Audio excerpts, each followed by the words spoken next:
It was back in 2013. Yahoo suffered one of the biggest hacks in history. Over 3 billion accounts were compromised. Think about that. 3 billion. If you had a Yahoo email at the time, chances are your password, your name, even your personal details were floating around the dark web.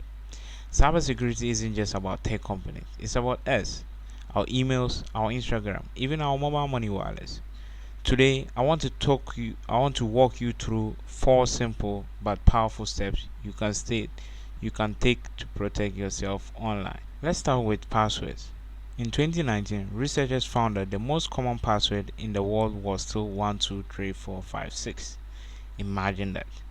Millions of people using the same key to log their digital lives. When LinkedIn was hacked in 2012, over 100 million weak passwords were leaked, and attackers used them for years to break into other accounts.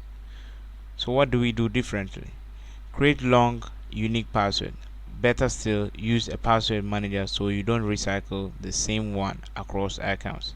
If Yahoo or LinkedIn taught us anything, is that reusing password is like leaving the same spare key under your doormat. Once a thief finds it, all your doors are open. Now, let's say your password still gets stolen. That's where two-factor authentication comes in. In 2020, Twitter was hacked because attackers tricked employees into giving up credentials. But here's the catch. If two-factor authentication had been enabled across all accounts, those stolen logins alone would have been enough. 2FA is like a second lock. Even if hackers know your password, they can't enter without your phone or app code. Think of it as a seatbelt in a car accident. You might not always need it, but the day you do, it can save your life, or in this case, your digital identity. Now, here's the truth. Most hacks don't start with fancy coding. They start with an email. In 2016, the Democratic National Committee in the US got hacked because one staffer clicked on a fake Gmail login page. Just one click changed the course of an entire election cycle. That's how dangerous phishing is. If you get an email saying your account will be blocked, click here, pause, don't click. Check the sender, look for spelling mistakes, and remember, banks and platforms never ask for your password by email. Phishing is the oldest trick in the cyber playbook, but it still works because it plays on fear and urgency.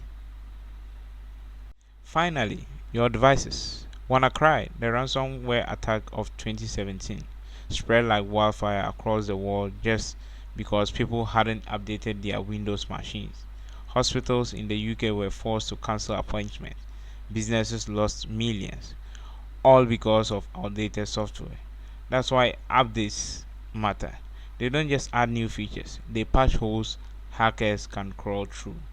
And please, don't use free public Wi-Fi for banking or sensitive work.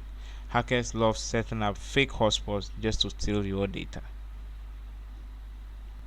So what do we learn from Yahoo, Twitter, the DNC hack and WannaCry?